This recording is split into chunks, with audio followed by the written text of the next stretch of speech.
Hello views, ఈరోజు మన కథ మహాశివరాత్రి కథ. పూర్వకాలంలో హిమాలయ పర్వతాలలో ఒక చిన్న అడవి ఉండేది. ఆ అడవిలో జాగ్రత్తగా ఉండే ఒక వేటగాడు ఉండేవాడు. అతనికి భక్తి లేకపోయినా జీవనం కోసం వేటాడడం తప్ప మరేది తెలియదు. ఒకరోజు వేటాడేందుకు అతను అడవిలోకి వెళ్ళిన ఏ జంతువు కనిపించలేదు. సూర్యుడు అస్తమించేసరికి అతను అలసిపోయాడు. ఇంటికి వెళ్ళలేకపోయాడు.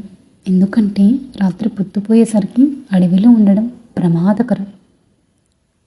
అతను ఓ చెట్టెక్కి రాత్రి అక్కడ గడపాలని నిశ్చయించుకున్నాడు.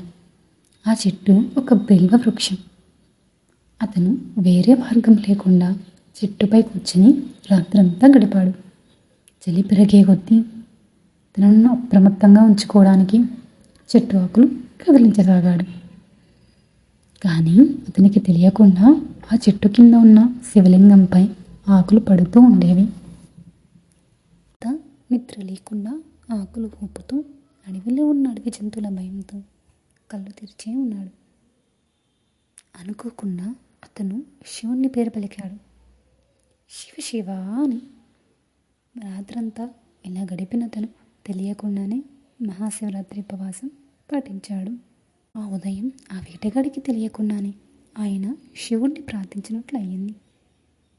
ఈ విశేష సంఘటనతో పరమశివుడు అతనిపై కృప చూపి అతని పాపాలను క్షమించి మోక్షాన్ని ప్రసాదించాడని మన పురాణ కథనం చెబుతుంది. అందుకే మహాశివరాత్రి రోజు భక్తులు ఉపవాసం పాటించి రాత్రంతా శివుణ్ణి భజనలు చేస్తారు. బిల్వదళాలతో అభిషేకం చేస్తారు. ఇది మహాశివుని అనుగ్రహం పొందడానికి ఒక గొప్ప రోజు అని చెబుతూ ఉంటారు.